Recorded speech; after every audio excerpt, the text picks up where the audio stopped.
close your eyes for a moment and imagine yourself stepping back, far back, into a world before electric lights, before glowing phone screens, before the endless interruptions of our modern nights.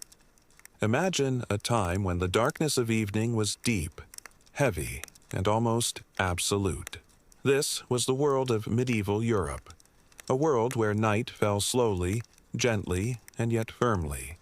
When the sun dipped below the horizon, life for the common farmer began to change pace. Without lamps or electricity, the day ended when light itself ended. Shadows stretched, fires were stoked, and candles, precious and costly, were lit sparingly. It is in this slow, dimly lit world that the curious pattern of 2 sleeps begins to appear. A rhythm so natural to medieval people that it did not need to be explained, and yet so unfamiliar to us today that it feels almost strange, even unsettling. But to them, this pattern of sleep, what historians call segmented sleep, was simply life itself. The long days and the heavy body. For the medieval farmer, days were long and heavy. The rhythm of life was not set by clocks, for clocks were rare and expensive. Instead, the body listened to the sun, the seasons, and the needs of the soil. In spring, a farmer rose early, sometimes before dawn, to tend to the animals, to plow the fields, to sow or reap, depending on the time of year. In winter, the day began later, but it was still filled with necessary tasks, mending tools, spinning wool, cutting wood for fires. By the time evening came, the body was tired, the mind heavy, and the muscles aching. Yet the night was not for a single long stretch of sleep. It was instead divided. 2 parts, 2 rests, with a period of wakefulness in between. The first sleep. As the sun set, people began their first sleep. They gathered in houses small and smoky, with their families, their servants, sometimes even their animals, all sharing the same air and warmth. Beds were not always soft, and they were rarely private. Straw mattresses, rough woolen blankets, and wooden frames formed the resting places of most peasants.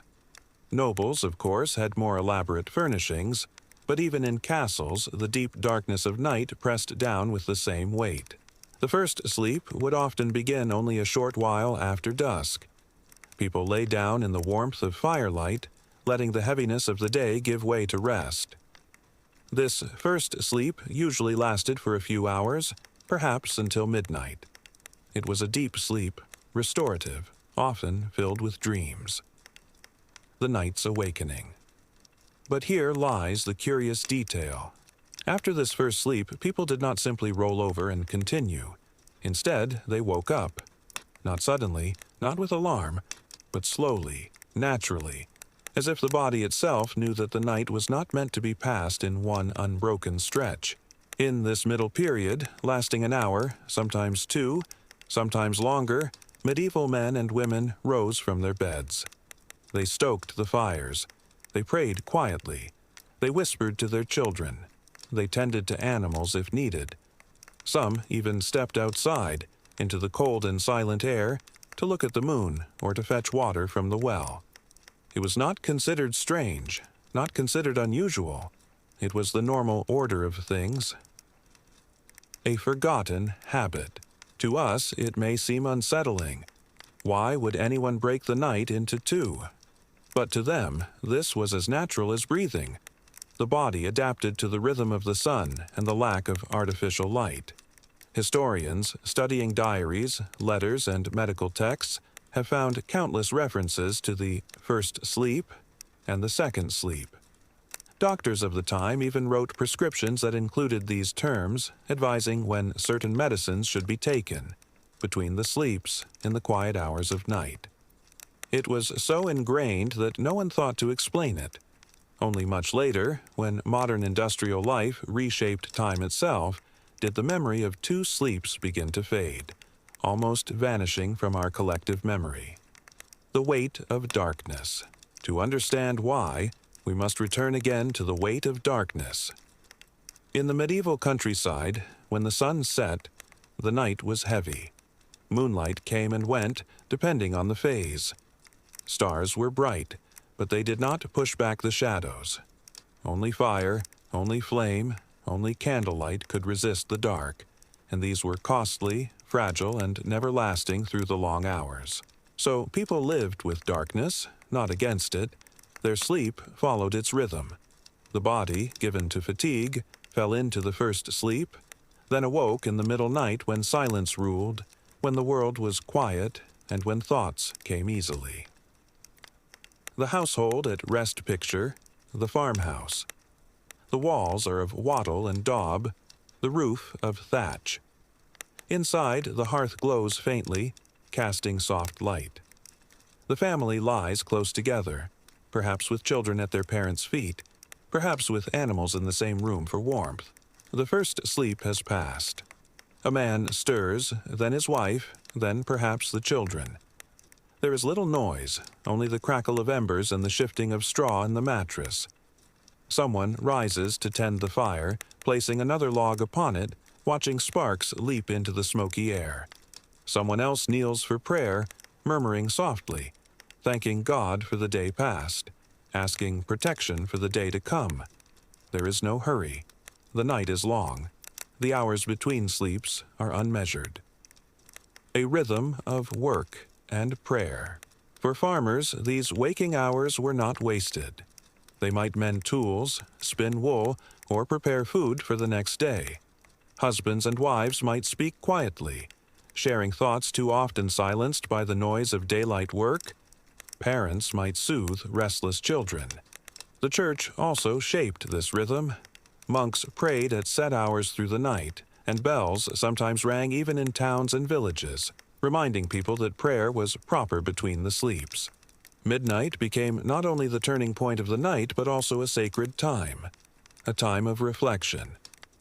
The mystery to modern minds.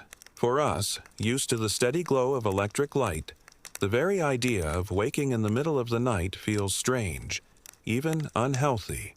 We think of insomnia, of sleeplessness, of disorder. But to the medieval farmer, it was not a disorder. It was order itself. The two sleeps framed the night, just as sunrise and sunset framed the day. And so, generation after generation, people lived by this rhythm, never questioning it, never needing to explain it. A soft question to hold. As you imagine yourself in that farmhouse, the air heavy with the smell of smoke and straw, the fire glowing faintly, and the silence of night pressing all around, you may wonder, why did this rhythm feel so natural to them, yet so unnatural to us now? What changed between then and now that turned a common habit into a forgotten secret of the night? That question, quietly lingering in the stillness, will guide us deeper into the hidden world between the first and second sleep. Section 2. The forgotten hours between sleeps. When we left the farmhouse, the family had stirred from their first rest. The fire glowed faintly. The air was cool. Children shifted in their beds of straw. The world was quiet, heavy, and unhurried. These hours, between the first and second sleep, were a time that modern people have almost forgotten. A time when the world was not rushing, when clocks did not dictate movement, when night was not merely an absence of day, but a domain of its own. Quiet rituals. In these hours, people found a rhythm of small actions. Some prayed, some mended, some simply sat in silence. The quiet was not wasted. It was used softly, gently, in ways that suited the season and the household. For farmers, prayer was one of the most common acts. Families would kneel together, whispering their paternosters or Hail Marys, asking for protection in the darkness, thanking for the harvest, or pleading for rain.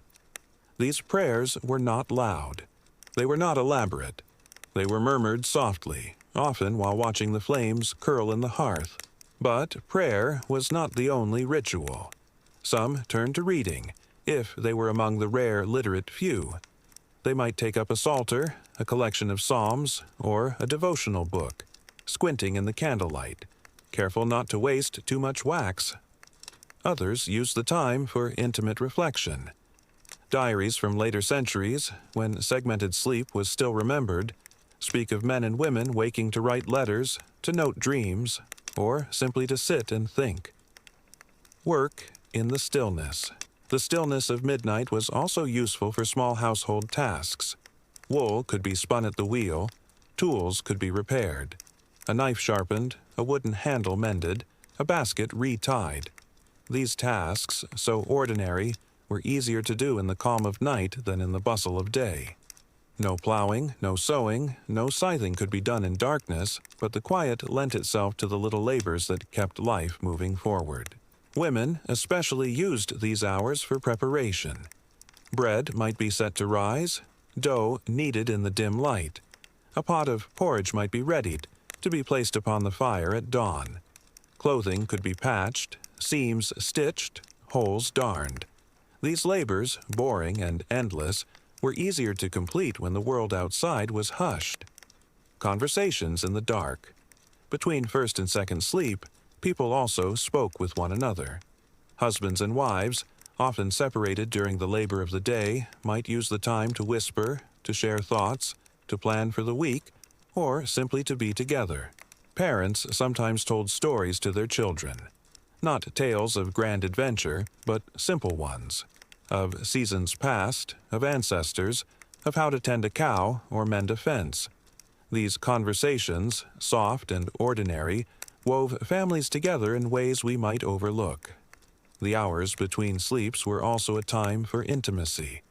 Doctors and theologians of the medieval period even advised that these hours were the best for conception, since bodies were rested from the first sleep but not yet dulled by the second. It was not only a belief, but a practice, woven quietly into the rhythm of family life. Stepping outside. Sometimes these hours pulled people outside. The well might need drawing. The animals might need tending. A cow in labor could not wait until dawn. Stepping into the cold, into the darkness, was not unusual. The moon, when bright, offered its pale light across the fields. The stars, unpolluted by city lamps, burned sharp and clear. The air was cool, sometimes biting, carrying the sense of soil, smoke, and frost. Imagine walking through the village at midnight, hearing only the distant sound of a dog, the creak of a wooden shutter, the faint toll of a church bell calling monks to prayer. It was not silent, but it was a different kind of quiet than we know today. Deeper, steadier, heavier. The role of the church. The church shaped much of this nocturnal rhythm. Monastic life was built upon the cycle of the canonical hours, matins, lauds, prime, and so on. Monks rose in the deep night to pray, to chant psalms, to keep vigil. The bells of monasteries sometimes reached the ears of nearby villages, reminding the laity that night itself was holy, that the hours between sleeps were not empty but filled with sacred meaning. Some families imitated this practice, praying briefly before returning to bed. Others simply knew that their waking aligned with the monks' vigils, a comfort in the darkness. Dreams and reflections. Between first and second sleep, dreams often lingered. Medieval people believed dreams had meaning, and the period of wakefulness was a chance to reflect upon them. Some turned to dream manuals, which circulated widely, offering interpretations. A dream of water might mean abundance. A dream of falling might mean sin. The waking hours gave space for reflection, for quiet thought, for considering what the mind had shown during the first rest. It was a time not only of physical tasks, but also of mental and spiritual pause. The weight of candlelight. Candles and oil lamps were precious. Most households did not keep them burning through the entire night. Instead, a single candle might be lit for the waking period, or perhaps only the hearth fire would be stoked. The glow was faint, the shadows deep, and the hours themselves felt suspended, as if outside the rush of day. This scarcity of light shaped behavior. People moved slowly, carefully, their eyes adjusted to dimness. Work was quiet, conversation soft. The night imposed its rhythm upon them, and they accepted it without resistance. a world without clocks. What is striking, perhaps most of all, is that these hours had no fixed length. There was no clock to say, "It is exactly 1 hour." There was no alarm to call them back to bed. The body simply knew. The first sleep ended. The waking hours unfolded. And then the second sleep called again, gently, naturally. Time was elastic. The hours between sleeps stretched or shortened with the season, with the fatigue of the body, with the demands of the household. A forgotten comfort. To us, waking at midnight often feels like a problem, something to be cured. We toss, we turn, we worry. But for medieval people, the waking was not anxiety. It was comfort. It was a time accepted, expected, even welcomed. Some historians believe that people cherished these hours precisely because they allowed for things impossible in the rush of daylight. Quiet conversations, slow reflection, gentle work, whispered prayers, all were given space by the division of sleep. The open. Question. And yet, as natural as it was then, we must ask, how did such a rhythm vanish so completely? How did a pattern once universal, once written into the very body, fade until it seemed strange, until even waking at night became something feared? That is the story we must turn to next. The decline of the two sleeps and the rise of the long, unbroken night. Section 3. The fading of the two-part night. When we linger over the quiet world of medieval nights, with their first sleeps, their waking hours, and their second sleeps, it seems so natural, so deeply woven into the pace of life, that one might assume the rhythm would last forever. And yet, like so many habits of the past, this divided night gradually slipped away.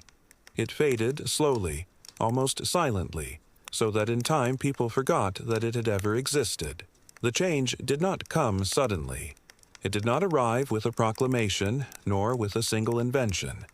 Rather, it crept in over centuries, altering the shape of nights just as rivers slowly reshape their banks. And at the center of this change was light.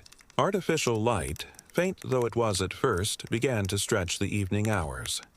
Candles of beeswax and tallow had long existed, but they were precious, costly, and reserved for the wealthy or for sacred use. But by the late medieval and early modern periods, these candles grew more common, more affordable, more widespread. Oil lamps joined them, flickering in homes and workshops. Later still came the great transformation, gas lamps, and at last, electricity. With each new step, the night grew shorter, not in darkness, but in experience. People could now remain awake later. They could read, work, gather, and socialize deep into the evening, activities once impossible in darkness. And if the evening grew longer, then the body's rhythm shifted. Instead of falling asleep soon after sunset, people began to retire later, compressing their rest into a single stretch. The waking hours between sleeps shrank, then disappeared. Urbanization played its part as well. In towns and cities, the rhythm of labor no longer followed the rising and setting of the sun so closely. Clocks, more precise and more present, regulated life with stricter demands. The tolling of a bell in a city square, or the ticking of a household clock, reminded people that time was no longer loose, no longer open to the ebb and flow of divided sleep. Time became linear, measured, disciplined.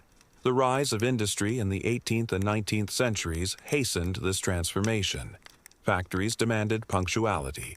Railways ran on timetables, and employers expected workers to arrive at dawn, not after a leisurely second sleep. The long, unbroken night of rest became a necessity for those whose livelihoods depended on keeping pace with machines. The body was trained to conform, to compress, to abandon its older rhythm. And yet the memory lingered. In old diaries, letters, and medical texts, scholars have found countless references to first sleep and second sleep, to prayers and labors in the midnight hours. Writers described lying awake by candlelight, reflecting, thinking, even worrying in those intervals. But over time, such references grew rare until they became curiosities. By the 19th century, many people had already forgotten what their ancestors once knew, that to wake in the night was not unusual, not unhealthy, but entirely ordinary. Today, when we wake in the darkness, we often feel anxious. We check the clock. We wonder why sleep has fled. Yet for centuries, our ancestors would have smiled gently at such worries, for they expected the night to come in two parts. They accepted it, embraced it, and made use of it. What we see as a problem, they saw as a rhythm. And so, as we close this first story, we might reflect on the strange way in which history shapes even the most intimate parts of our lives. Sleep, that daily act which we think of as natural and unchanging, has its own history. It has been divided and rejoined, shaped by candles and clocks, molded by prayer and labor, transformed by cities and machines. Perhaps, in a way, the memory of that older rhythm still stirs within us. When you wake in the middle of the night, restless and uncertain, perhaps it is not a failure of sleep. Perhaps it is only the faint echo of the medieval night, whispering through time, reminding us of the first sleep, the waking hours, and the second sleep that once was. And this leaves us with a quiet question, one worth carrying into your own nights. If sleep itself can change across centuries, what other habits, what other rhythms of life might shift beneath us, unnoticed, until one day they too are forgotten? Story 2. Fires, Candles, and Moonlight. What people did between first and second sleep. Section 1. The night's fragile light. When the first sleep had passed, and people stirred from their beds in the deep of night, the world around them was not bright, but neither was it entirely dark. The medieval night was never a uniform blackness. It was instead a shifting tapestry of shadows, faint glows, and fragile flames. Between the first and second sleep, families and individuals found themselves in a world shaped not only by silence, but by light, or rather, by the delicate presence of light in the darkness.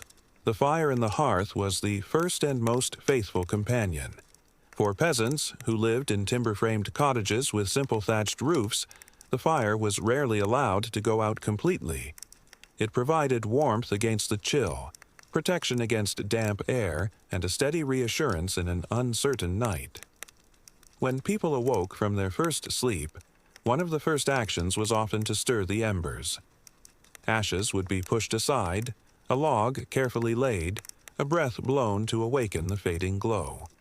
The crackle of rekindled flames filled the silence, a quiet reminder that the household was safe. Candles were rarer, though not entirely absent. Made from tallow, rendered animal fat, they gave off a wavering flame and a sharp, often unpleasant smell. Wealthier households could afford beeswax candles, which burned more cleanly, more brightly, and for longer. But for most families, even a single candle was a small luxury. If it was lit in the hours between sleeps, it was used sparingly, perhaps only to provide light for a brief task, or to guide someone safely across the room. To sit by candlelight in the middle of the night was an experience filled with shadow, with flame trembling against the darkness, with more gloom than clarity. Beyond fire and candle, there were rushlights. These were simple strips of dried rush plants, dipped in animal fat, then left to harden. When lit, they burned with uneven flickers, often spitting and guttering. Their flame was short-lived, lasting only a short while before it needed replacing. Still, they were useful, cheap, and common. For countless families, the glow of a rushlight was the only artificial brightness they knew between sleeps. It did not banish darkness. It merely softened it, briefly. Yet, even without man-made flame, the night could provide its own forms of light. The moon, when full, spread silver across fields and roofs. Its glow entered through small windows, casting pale shapes upon walls and floors. For those who lived in villages and farms, far from the smoke of towns, the stars were countless. They hung overhead like lanterns beyond reach, constant companions to those who rose in the midnight hours. Moonlight was not strong enough for spinning thread or reading parchment, but it was enough to move about, to step into the yard, to fetch water, or to gaze outward into the endless sky. This fragile interplay of firelight, candlelight, rushlight, and moonlight created an atmosphere that was neither bright nor wholly dark. It was a liminal world, a space between visibility and obscurity, where shadows were as present as shapes, and where imagination could easily fill what the eye could not see. For people of the Middle Ages, this mixture of light and dark shaped what could be done between sleeps. The fire gave warmth for prayer or conversation. A candle might allow a woman to mend clothing or a man to patch a harness. A rushlight might guide the way to the door or serve for a brief meal reheated in the pot. Moonlight, when the sky was clear, might tempt someone outside to check the animals, to draw water from the well, to stand quietly under the heavens and feel the world stretch far beyond the village. But always these actions were small, slow, deliberate. The limited light did not invite great labors. It invited stillness, reflection, patience. Unlike our modern evenings filled with electric light and endless activity, the medieval night encouraged quiet. Even so, one must remember that light was not only practical, it was symbolic. To Christians of the Middle Ages, fire and flame carried meaning. A candle in the night could represent the light of Christ against the darkness of sin. The monastery's lamps, lit at midnight prayers, were not just tools for vision, but signs of devotion. To wake in the night and light a small flame was, in a way, to participate in this greater rhythm of sacred light resisting shadow. And so, the hours between the first and second sleep were framed by light.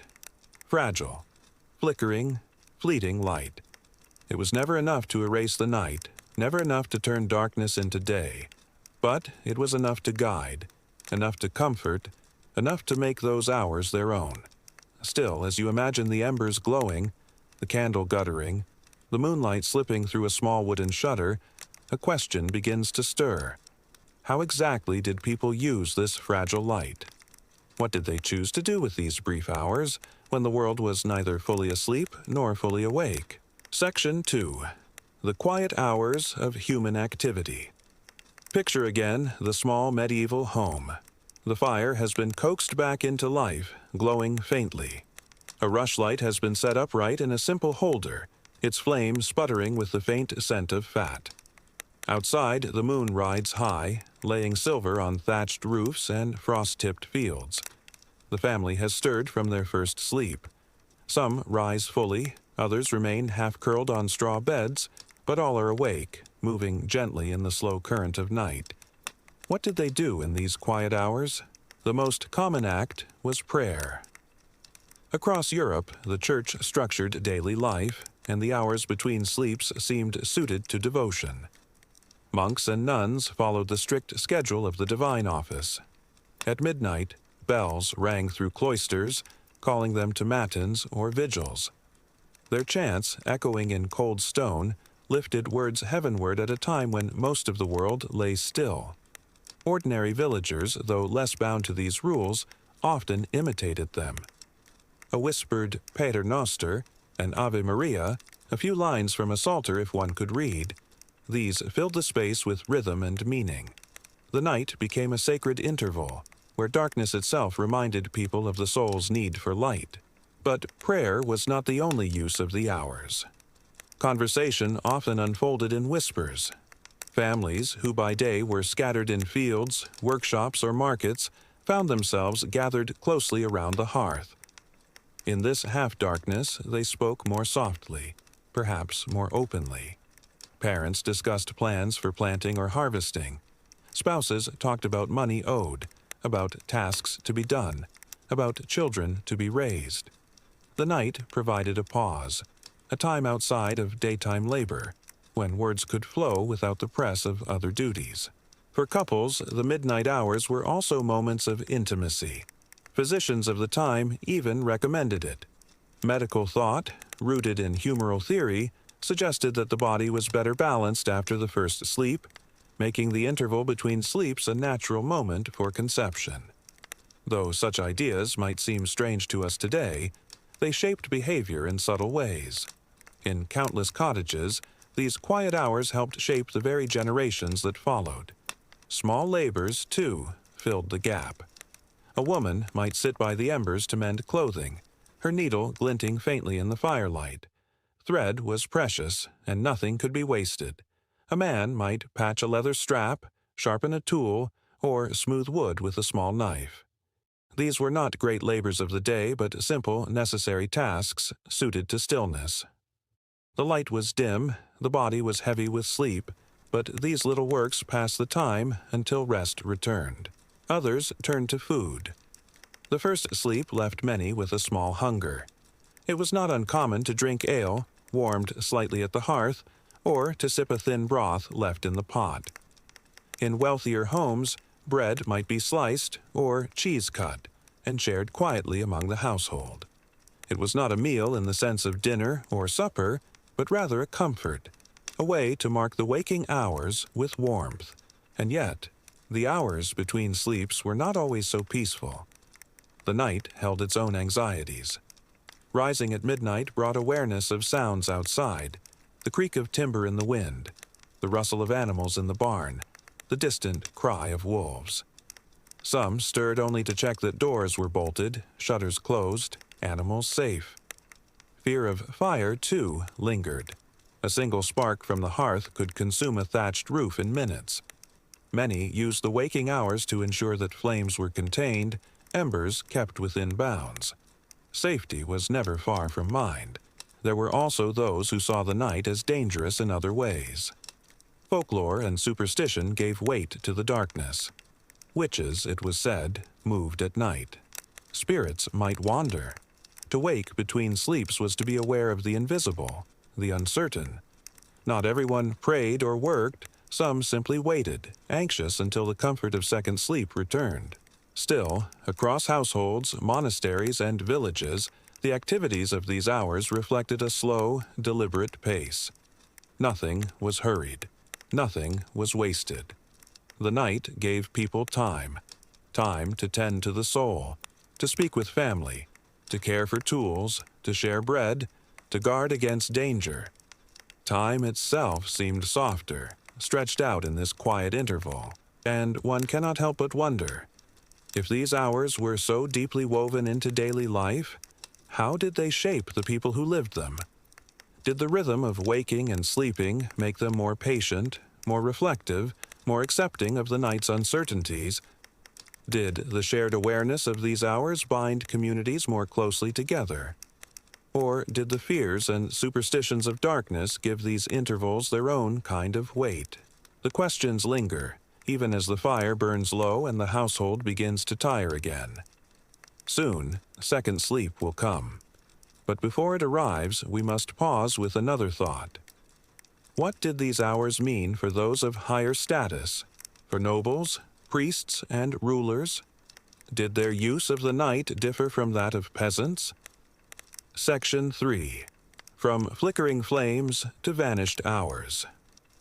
The hours between first and second sleep were framed by fragile light, by embers, candles, rushlights, and the glow of the moon.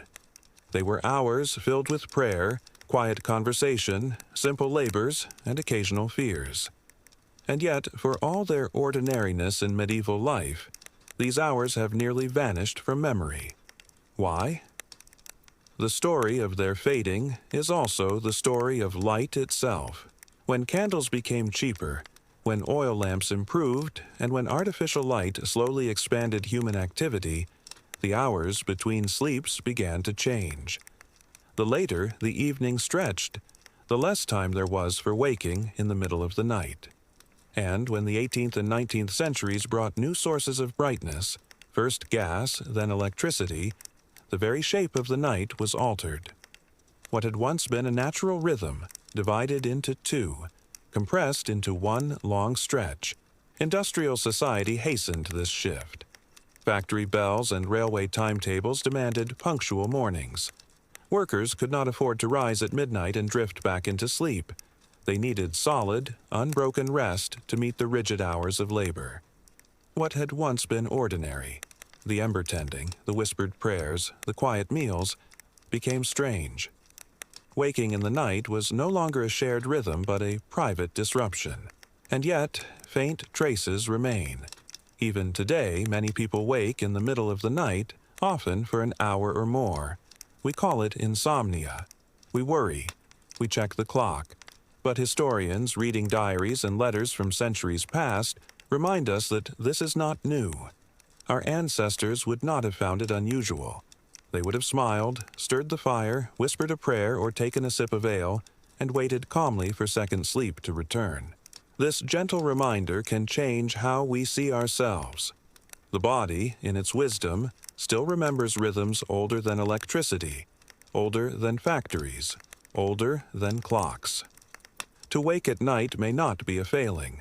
It may simply be an echo of the medieval world, stirring in us across centuries. It is worth reflecting, too, on what has been lost. The fragile beauty of light in the night, the glow of a rushlight, the dance of flames, the silver of the moon, is rare in our age of switches and screens.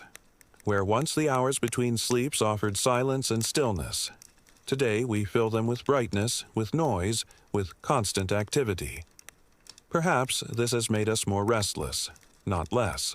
And so, as you picture the medieval family once more, stirring from their beds, gathering by the hearth, tending the fire, whispering words of prayer, or sharing a simple piece of bread, you may feel a certain calm. Their world was dim, uncertain, and fragile, but it was also steady, unhurried, and patient. The hours between first and second sleep were not wasted. They were lived. The night, for them, was not a void, but a landscape, a place of two sleeps and a waking, a place where flame and shadow met, a place where ordinary life unfolded in silence, and it leaves us with a thought to carry into our own nights. If the medieval world could find meaning and rhythm in the fragile light of candles and the quiet glow of embers, might we, too, find value in our own restless hours? Perhaps, the next time you wake at midnight, it will not feel so strange. Perhaps it will feel, instead, like remembering something long forgotten, a rhythm older than the modern world, still alive in the human heart. Story 3. Peasants, Priests, and Nobles. Did everyone share the same night rhythm? Section 1. The Peasant's Night. When we speak of medieval sleep, of first and second rest, of midnight prayers and flickering lights, it is tempting to imagine that all people lived the night in the same way. But the Middle Ages were not uniform. Class, wealth, and role in society shaped not only the days of men and women, but their nights as well.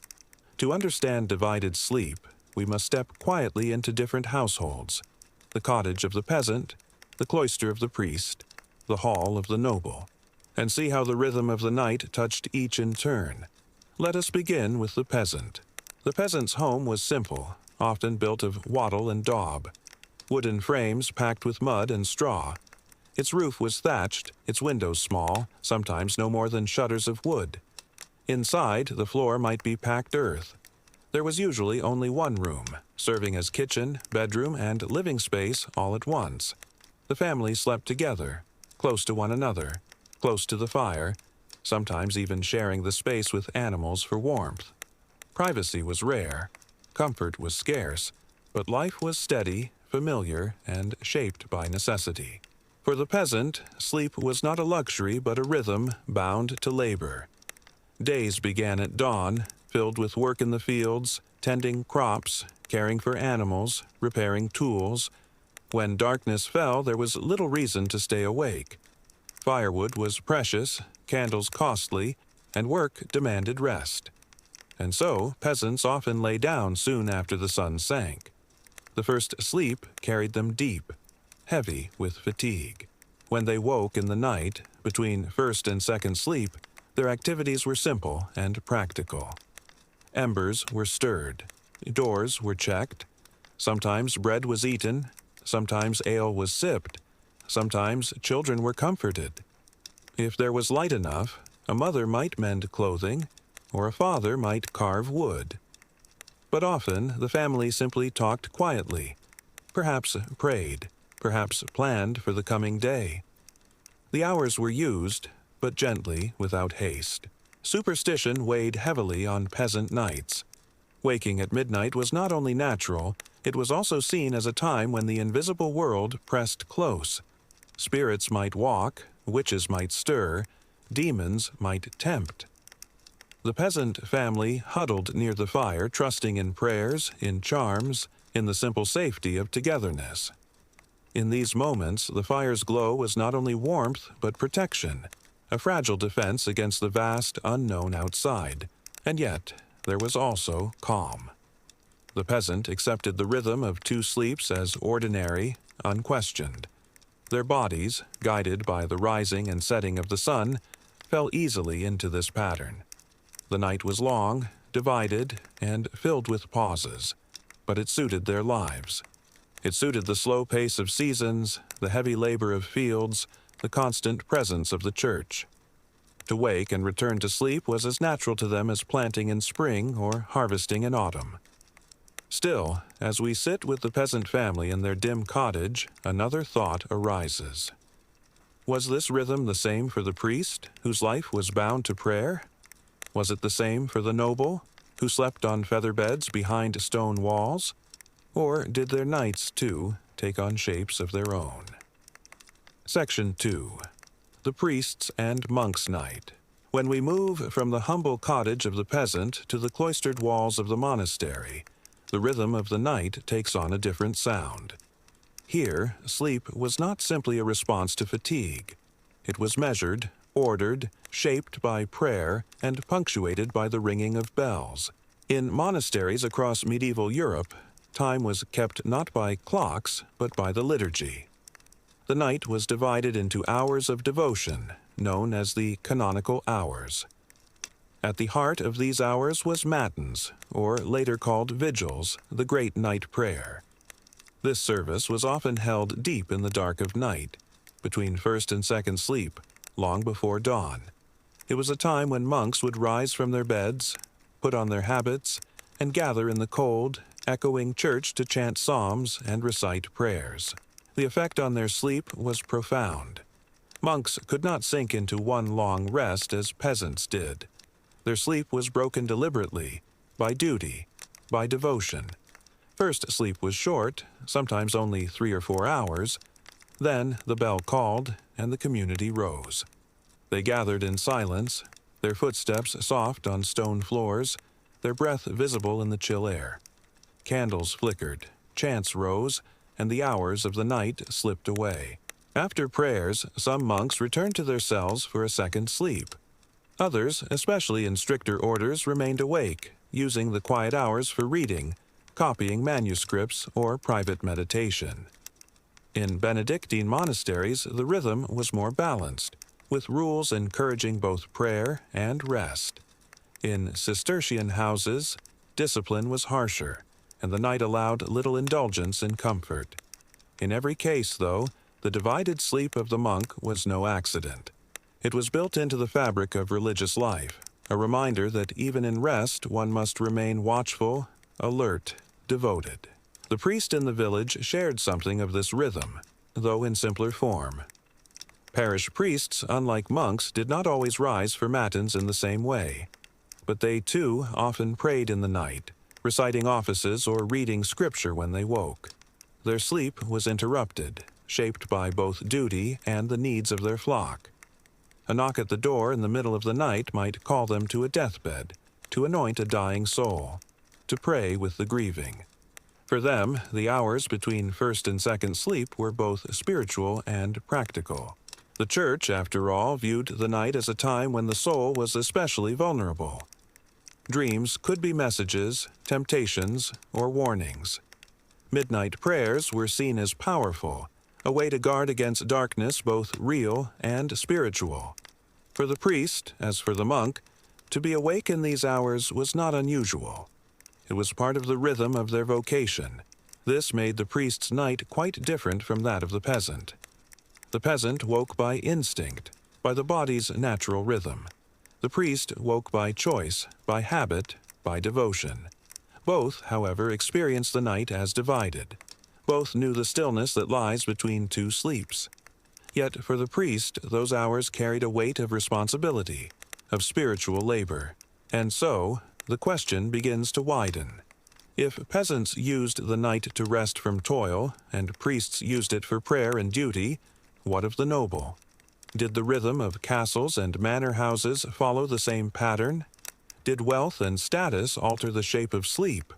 Or, in the end, did all classes, high and low, noble and poor, find themselves caught in the same divided rhythm of the medieval night? Section 3. The Noble's Night. Now we step through the heavy gates of a medieval manor, or climb the stone stairs of a castle, where nobles and lords lived apart from the peasantry in wealth and in responsibility. Did the rhythm of first sleep and second sleep reach them too? Or did their comforts shield them from the patterns that shaped the common folk? The noble's chamber was a world apart from the cottage or cloister. Thick walls of stone guarded against the cold, though they also kept out light and air. Within, tapestries hung on the walls, not merely for decoration but to insulate against drafts. A noble's bed might be raised high, built with carved wood, covered with mattresses stuffed with feathers or wool, and layered with blankets of linen, fur, or fine cloth. Canopies were common, partly for warmth, partly for display. Curtains around the bed enclosed the sleeper, creating a private cocoon within the vastness of the room. Servants, too, shaped the noble's night. They laid the fire, lit candles, and prepared bedclothes. Some might even sleep nearby, ready to assist if needed. A noble could afford such comforts, a stark contrast to the peasant family huddled together on straw. Yet comfort did not erase the rhythm of the body. Darkness stretched long, even in castles, and the noble often found their sleep divided, just as the peasants' was. The hours between first and second sleep offered different possibilities for the noble. Where peasants tended the hearth or whispered prayers, nobles sometimes read, if they were literate, or listened to readings from attendants. Letters might be written, illuminated manuscripts studied, or quiet conversation shared with a spouse.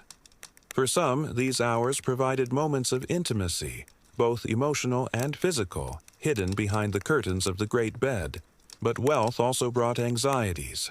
The noble's night was shadowed by responsibilities: managing estates, overseeing tenants, guarding against rivals.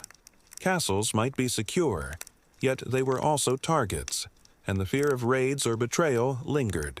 For this reason, nobles often kept guards posted through the night, torches burning in halls, dogs in the courtyards.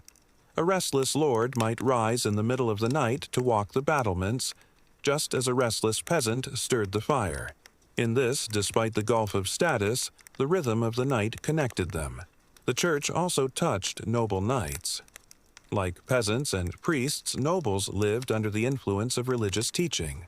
Many rose for prayers, particularly in devout households. Monks might be summoned to a castle chapel for matins, or nobles themselves might keep private prayer books by their bedside. The same belief that midnight was a sacred and dangerous time reached across classes, reminding even the wealthy that darkness was not to be taken lightly. And so, whether in the simple cottage, the silent cloister, or the stone chamber, the rhythm of two sleeps unfolded. Divided rest was not the burden of one class, nor the privilege of another. It was a shared experience of the medieval night, shaped by biology, by environment, and by faith. When we step back, we see something striking. Peasants, priests, and nobles all lived different lives. Their days were filled with different labors, their homes built of different materials, their worries shaped by different responsibilities. And yet, when night fell, they shared the same human rhythm. They slept, they woke, they slept again. In this way, the pattern of divided sleep reminds us that beneath the layers of hierarchy and privilege, beneath poverty and wealth, the rhythms of the body united people across medieval society. The night was long, and no matter one's station, it was rarely slept in one stretch. And still, as we leave the noble's chamber, one question lingers. If this rhythm was so common, if peasants, priests, and nobles alike shared it, why did it fade? Why do we, in the modern world, no longer wake for hours in the middle of the night? What changed? What disappeared? That made the pattern of first and second sleep a forgotten relic of the past? Story 4. The Role of the Church. Midnight Prayers and Holy Hours. Section 1. Time, bells, and the sacred night. When we think of medieval life, we often imagine lords in castles and peasants in fields. Yet the true keeper of time, the force that shaped days and nights, was the church. Its influence reached into every home, every village, and every hour. And when we look at the rhythm of divided sleep, we cannot separate it from the church's rhythm of prayer, for the two were intertwined in ways both ordinary and profound. The medieval church divided time into what were called the canonical hours, a sequence of prayers spread across the day and night. These were not simply moments for monks or priests, though they originated in monasteries. They echoed outward, shaping the habits of lay people, influencing when bells rang, and even guiding when families woke in the dark. The night hours were the most distinctive. Chief among them was matins, later known as vigils.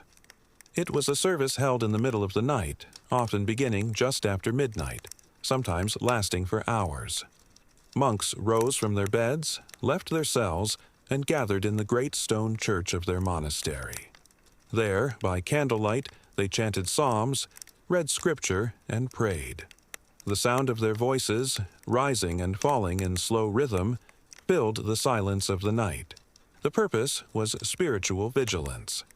Night was seen as a time of danger, of sin, of temptation, of unseen forces. By waking and praying, monks symbolically kept watch, both over their souls and over the world.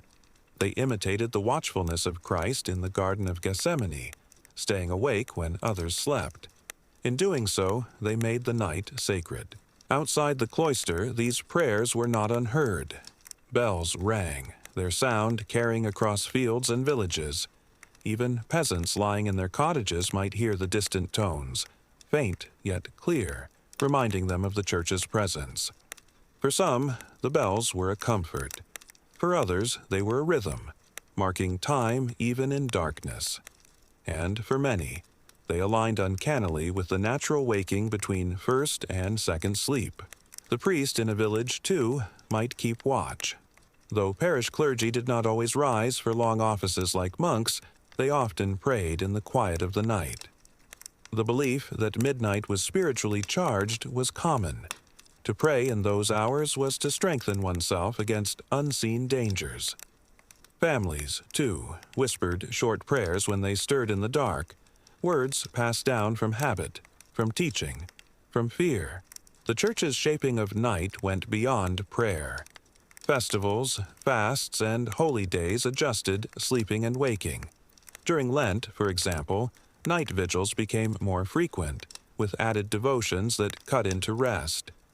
Pilgrims on journeys often began their walks before dawn, timing their steps to arrive at shrines by sunrise. Even the architecture of villages reflected this rhythm. Churches stood at the center, their towers holding bells that rang out the hours, commanding attention, marking the night. And so, divided sleep was not simply biological, nor merely cultural. It was also liturgical. To wake in the middle of the night was to find oneself in harmony with the church's call. Whether one rose to join in prayer, or simply lay awake listening to distant bells, the influence was there. The sacred and the ordinary overlapped, shaping how people thought about the hours of darkness. Still, questions remain. Did all communities experience the church's night hours the same way? Did the bells of a cathedral city reach the ears of townsfolk differently than the single bell of a rural parish? And how did these prayers affect the monks themselves, whose lives were most shaped by such constant interruptions? Section 2. The Monastery and the Midnight Vigil. If we step inside a monastery in the 12th or 13th century, we find a world where the passage of time was carefully ordered. Every hour of the day and night had its appointed prayers, and none was considered too inconvenient, too dark, or too cold to keep. The monastery was a place where sleep itself was bent to the service of God. The monk's bed was usually simple, a straw mattress or a wooden plank with little more than a blanket or cloak for warmth. The dormitory was long, cold, and unheated, though some wealthier houses offered a measure of comfort. Still, compared to the feather beds of nobles, the monk's resting place was austere. The point was not indulgence, but humility. To sleep simply was to avoid distraction, to be ready at any hour when the bell called. The bell was everything. It cut through silence, marking time with certainty. When it rang for matins, often close to midnight, monks stirred from their rest. They rose, put on their habits, and moved in silence through cloisters lit by torches. The air was often bitterly cold. In winter, their breath clouded in the air, yet they walked together, a procession of quiet figures, bound not by comfort, but by duty. In the church, the vigil began. Candles flickered, shadows stretched along the stone walls, and voices rose in chant. The sound was slow, measured, repetitive, much like the rhythm of breathing in sleep. Psalms were recited, readings given, prayers spoken. For hours the monks remained there, bodies tired, but voices steady. For the monk, this midnight vigil was more than ritual. It was discipline. To rise in the dark was to resist sloth, to remind oneself that devotion must pierce even the stillness of night. The hours of wakefulness were offered to God, a sacrifice of rest, a gift of vigilance. In their minds, these prayers held back evil, strengthened the soul, and connected the monastery with the wider world. Yet the toll on the body was real. Divided sleep in monasteries was not always easy. Some monks dozed in their stalls, heads nodding as chants continued. Others relied on short naps before and after vigils to keep themselves alert. The balance between prayer and rest was delicate, and rules varied from one order to another. Benedictines allowed a more balanced rhythm, while stricter orders demanded longer vigils and shorter sleeps. In every case, however, the breaking of the night was deliberate, intentional, and constant. Lay people outside the cloister sometimes mirrored this pattern, though less strictly. They might wake when the monastery bell carried across fields, their rest naturally broken in the same hours. For them, the vigil was not an obligation, but a rhythm reinforced by sound. The bell tied village and monastery together, a reminder that even in darkness the church watched, prayed, and kept time.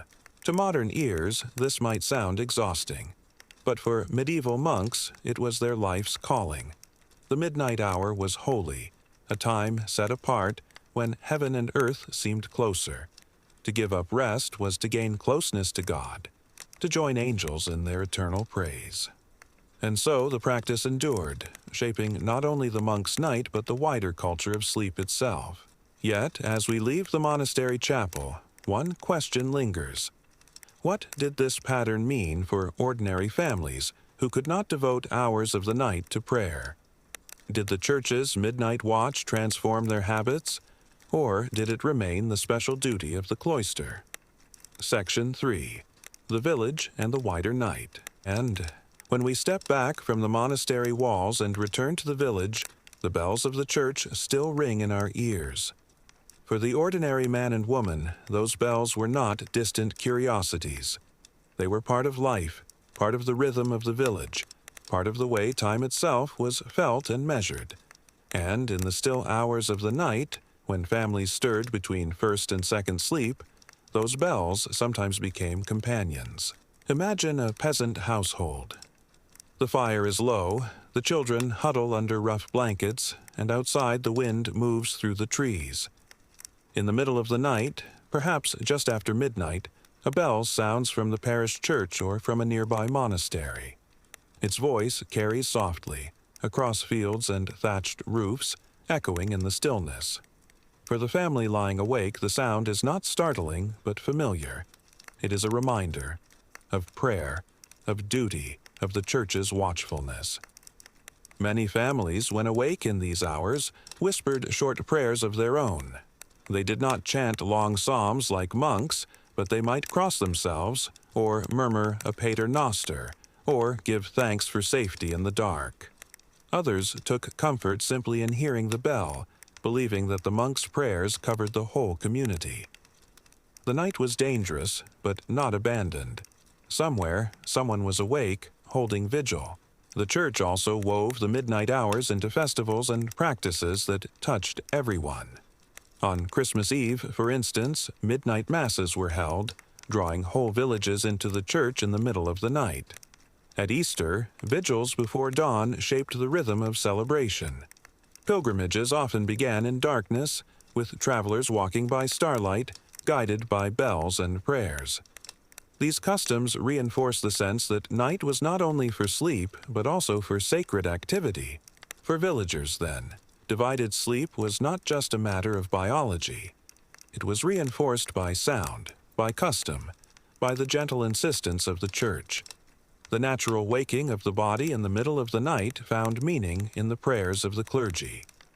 What might have been empty wakefulness became an opportunity to pray, to reflect, to share quiet moments with family. In this way, the Church gave shape to the long hours of darkness. And yet, one must not imagine that every villager rose eagerly to pray. For many, survival demanded rest above all. Hard labor in the fields left bodies weary, and though bells might be heard, not everyone stirred. Some turned in bed and returned to sleep at once. The rhythm was flexible, lived differently in every household. But even when unheeded, the bells still marked the night, a background presence shaping how people thought of time. The wider culture, too, absorbed this rhythm. Writers spoke of midnight as a holy hour, a time when prayers were powerful. Folklore placed supernatural beings in those same hours, blurring the sacred and the fearful. Artists painted scenes of night watches, of Christ in Gethsemane, of monks at vigil. The collective imagination of the Middle Ages was filled with the sense that the night was not empty but alive with meaning. When we look back now, it is striking to see how the Church's call intertwined with the natural rhythm of two sleeps. The body woke, the bells rang, the prayers rose, and a pattern emerged. Whether one prayed or not, whether one lived in cloister or cottage, the hours between first and second sleep were never meaningless. They carried weight, shaped by faith, by fear, and by habit. And yet, as we close this reflection, another question comes into view. If the Church gave such power to the night, if bells and prayers filled those dark hours, what happened when new technologies arose? What changed when candles became more common, when clocks began to regulate time more precisely, when life slowly shifted toward a modern rhythm? Story 5. The Science of the Body. Why the Mind and Flesh Preferred Two Sleeps. Section 1. The Natural Rhythm of Darkness. When we think of medieval nights, it is easy to imagine that sleep was simply practical, a response to long days of work and the absence of artificial light. Yet, when we look more closely, the rhythm of first and second sleep was not only cultural, it was also deeply biological. The body itself, shaped by nature and by the slow turning of the seasons, seemed to prefer this divided pattern of rest. Human beings are not creatures of endless wakefulness followed by one long stretch of sleep. Our bodies carry within them a rhythm, a circadian rhythm, tuned to light and darkness. In the Middle Ages, when candles were rare and lamps costly, darkness ruled the night. Sunset came early in winter, stretching shadows long across fields, and peasants often lay down soon after. But the night was long, sometimes 14 hours or more. Few could sleep so long without pause. The body naturally stirred, waking after 4 or 5 hours, alert for a time before seeking rest again. This was first sleep and second sleep, a rhythm not invented by culture but encouraged by biology. The first sleep was often deep, heavy, restorative. It allowed the body to repair itself, muscles to recover from the day's labor, and the mind to settle into dreams. The waking that followed was calm, not frantic, a natural stirring in the silence of the night.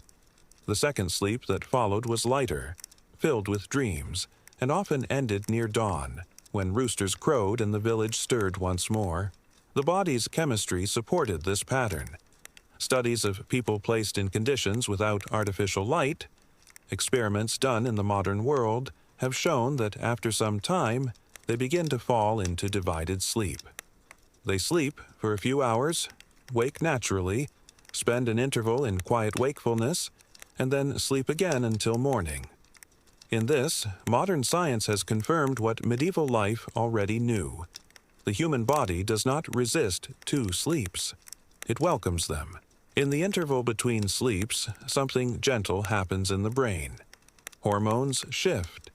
The stress of the day recedes. Melatonin levels, which govern sleep, rise again after a short dip, preparing the body for a second rest. Many reported feelings of calm, clarity, even creativity in those hours. Medieval writers sometimes described this time as ideal for prayer, for reflection, for intimacy.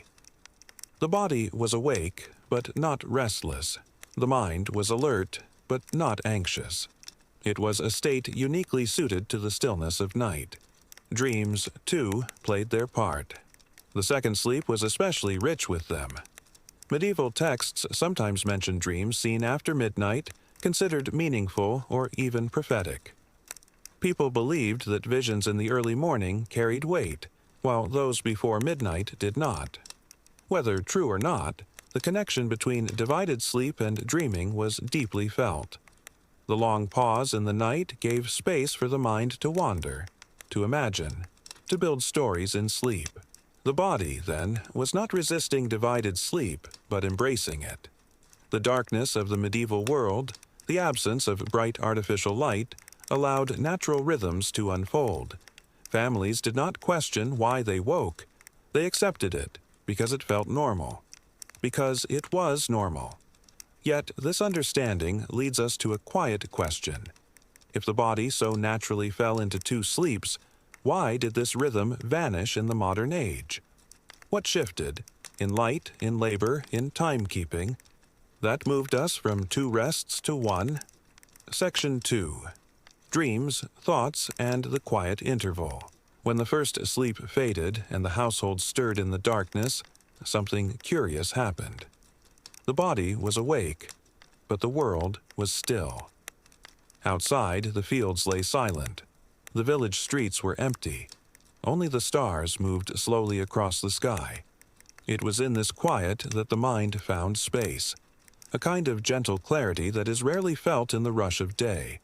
Medieval people knew this state well. They did not think of it as strange. They expected it. They called the two sleeps by name, spoke of them in passing, wrote of them in texts. Physicians, poets, and preachers alike described the midnight interval as a natural and ordinary part of life. It was during these hours, between one rest and the next, that people turned to prayer, to dreams, to thought, and sometimes to each other. Dreams held a special place in this pattern. Many believed that the dreams of the second sleep carried more truth than those of the first. A common idea, repeated in medieval writings, was that early dreams were muddled, shaped by food or by tiredness, while later dreams were clearer, even prophetic. The pause between sleeps was seen as a kind of cleansing. The body digested, the mind settled, and so the visions of the second rest were thought to carry greater meaning. Doctors of the time, though bound by limited knowledge, also reflected on these rhythms. Some medical texts suggested that waking in the night was healthy, that it allowed the body to complete digestion and prepare for the lighter sleep that followed. Others connected it to the balance of humors, the ancient belief that blood, phlegm, black bile, and yellow bile governed health. According to these theories, the night's interruption allowed the body's humors to flow properly, preventing illness. But beyond science and superstition, there was the lived reality of the midnight hours. Families whispered together. Couples found time for intimacy, believing the hours between sleeps to be especially fertile.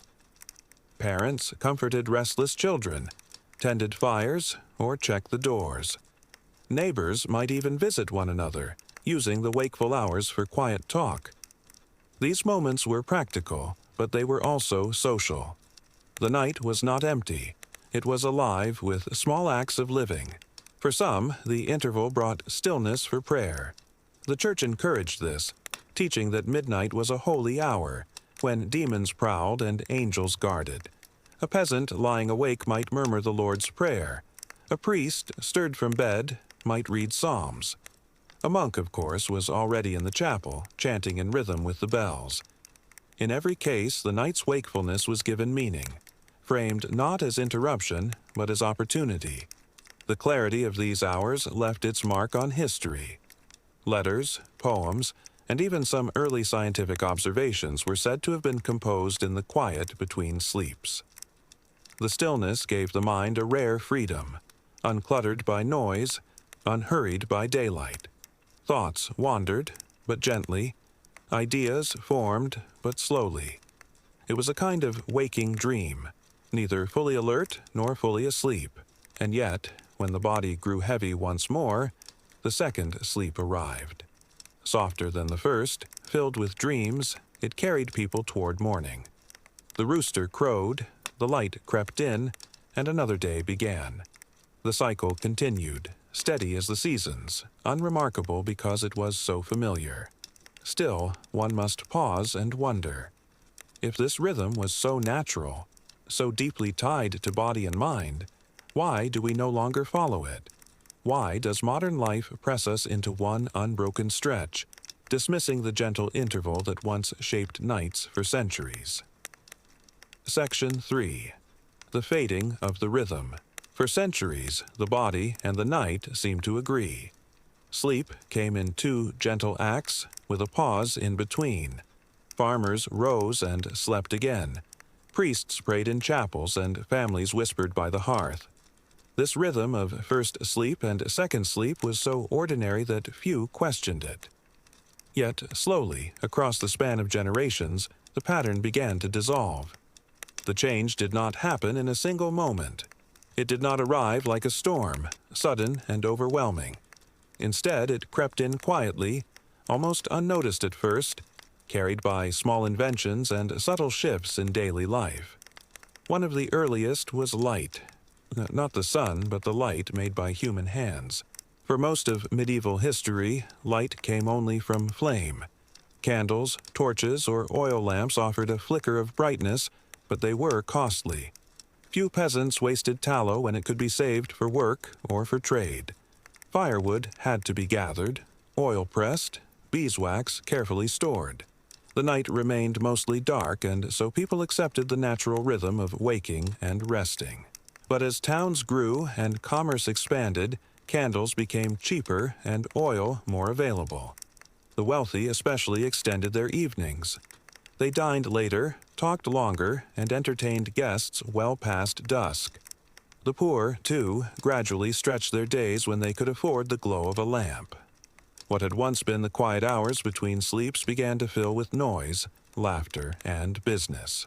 The true shift, however, came with the spread of artificial light in the modern era.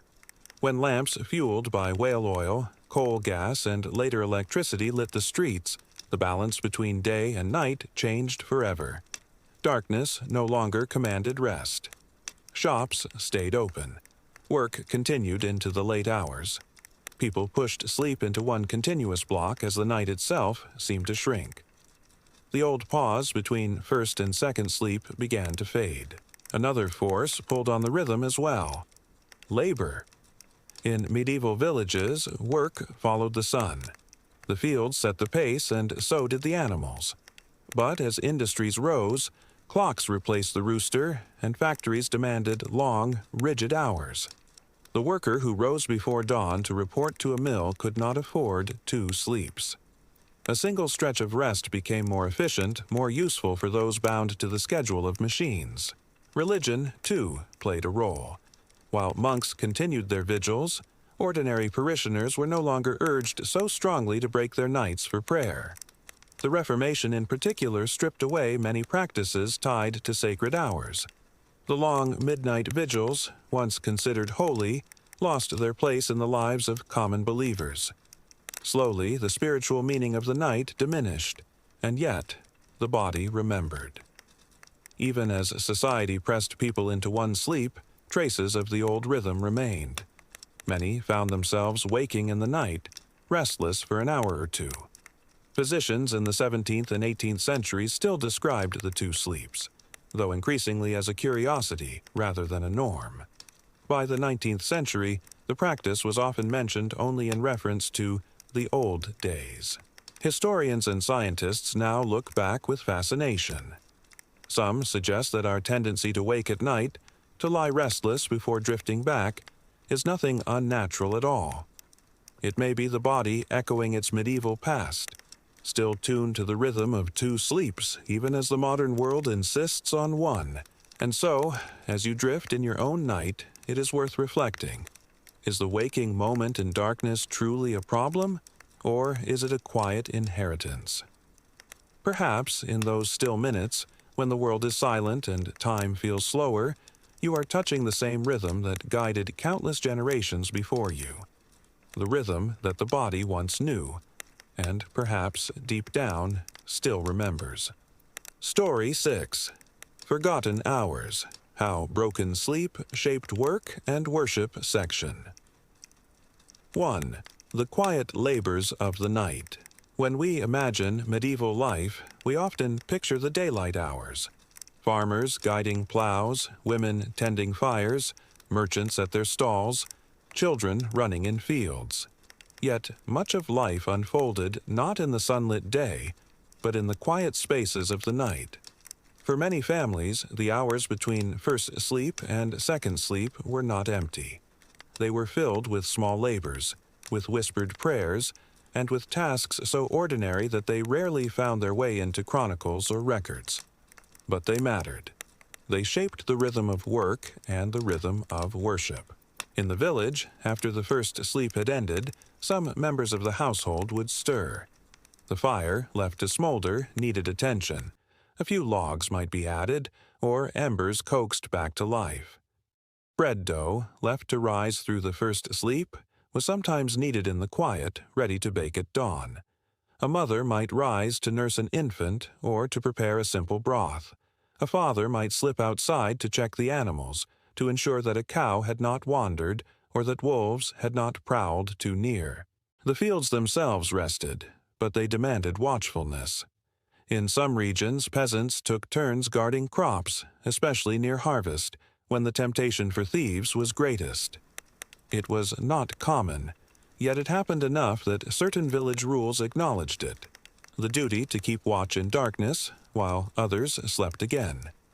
The broken night, then, became a practical tool, a way to share responsibility between body and land. Inside cottages, the night also belonged to quiet crafts. Some men sharpened tools by lamplight, some women mended clothing or spun wool. The stillness made such tasks easier, for the noise of the day was gone. And in those hours, before the second rest, people often found a strange patience. Work moved slowly but without hurry. It was not the labor of obligation, but of necessity balanced with calm. Worship, too, marked these hours. Priests spoke of midnight as a liminal time, between one day and the next, between waking and sleeping, between the human and the divine. The Church taught that prayers spoken then carried special weight.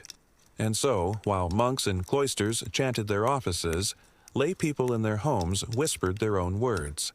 Some repeated familiar prayers. Others sat quietly, meditating on the mysteries of Christ or the saints. For them, the pause between sleeps was not an interruption. It was a gift. In larger towns, the pattern could be different.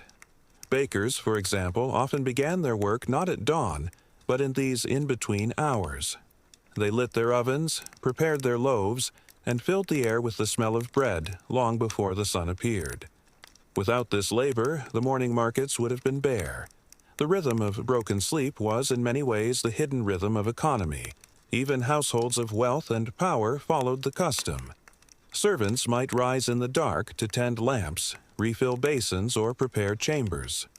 Nobles themselves sometimes read by candlelight, wrote letters, or engaged in conversation during the pause.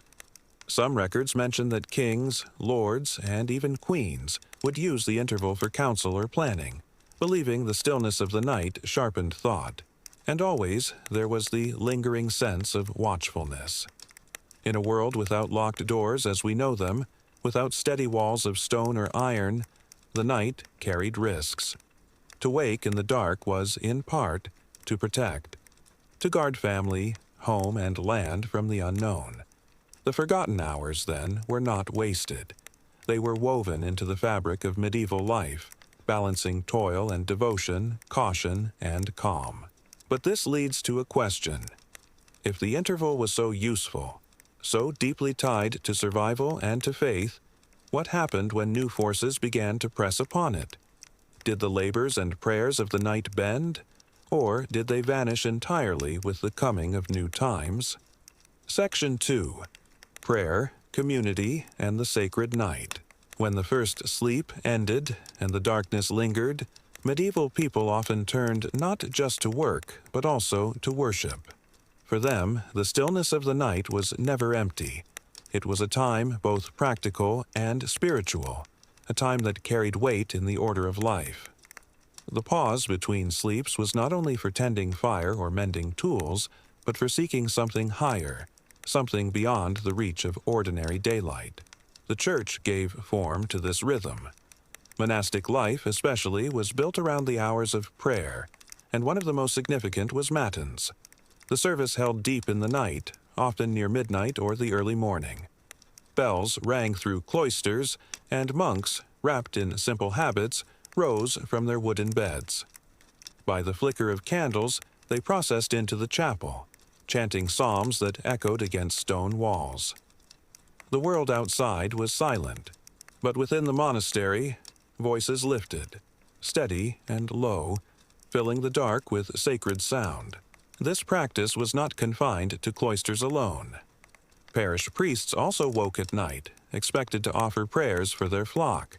The faithful, too, were encouraged to see the night as a holy interval. Instructional texts advised laypeople to recite certain prayers if they woke in the dark. A mother, rocking a child by the fire, might whisper an Ave Maria. A shepherd, stirring in his bed, might cross himself and speak a short psalm. The act itself mattered more than the length.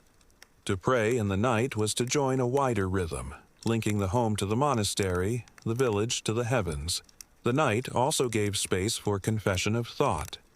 Writings from the time speak of people reflecting in those hours, considering sins, mistakes, or choices. With distractions gone, with noise stilled, the mind had room to wander inward. Some described the interval as a time for the soul to breathe. The body had rested, and before it settled again, the spirit stretched itself, searching quietly for meaning. Community life sometimes entered these hours as well. Neighbors visited one another in the dark, sharing stories or quiet conversations. Some villages saw gatherings, modest and hushed, where prayers and hymns were spoken aloud by groups who could not attend monastic services. It was not universal, but it was common enough to leave its trace in records of rural piety. Worship was not always solemn. Sometimes it was shared gently between friends or kin, blurring the line between fellowship and devotion. For artisans and bakers, the pause also carried ritual meaning. Bread baked at midnight was not only for the morning market, it was sometimes blessed, associated with the idea of breaking fast after prayer. In this way, even food became tied to the rhythm of worship and work, interwoven with the two sleeps. One must also recall the sense of danger felt at night. Medieval thought held that demons were most active in the darkness, prowling and whispering in dreams. To wake in the interval was, for some, to stand guard against unseen forces. Prayer was not only communion but also protection. To cross oneself, to whisper a psalm, was to place a shield between the household and the shadow.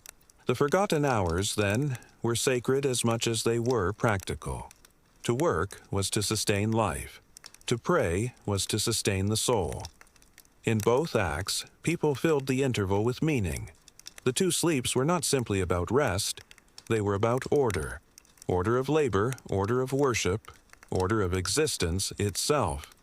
But what happened as the centuries passed, as towns grew louder, as clocks and commerce pressed upon the stillness of the night? Did this careful weaving of work and prayer endure, or was it slowly unpicked by the march of change? Section 3. The Fading of the Forgotten Hours. For countless generations, the pattern of first sleep and second sleep shaped the very fabric of life. Work and worship, labor and prayer were tied to it, as steady as the tolling of church bells.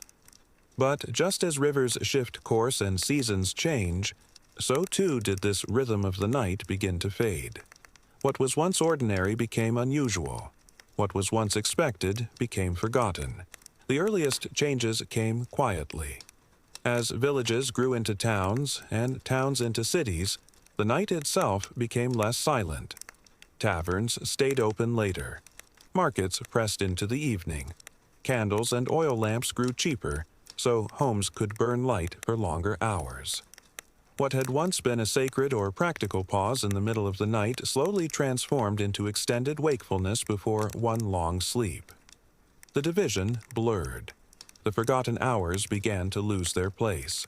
Monastic life still clung to its pattern, but even there, reforms softened the strict division of prayer in the dark.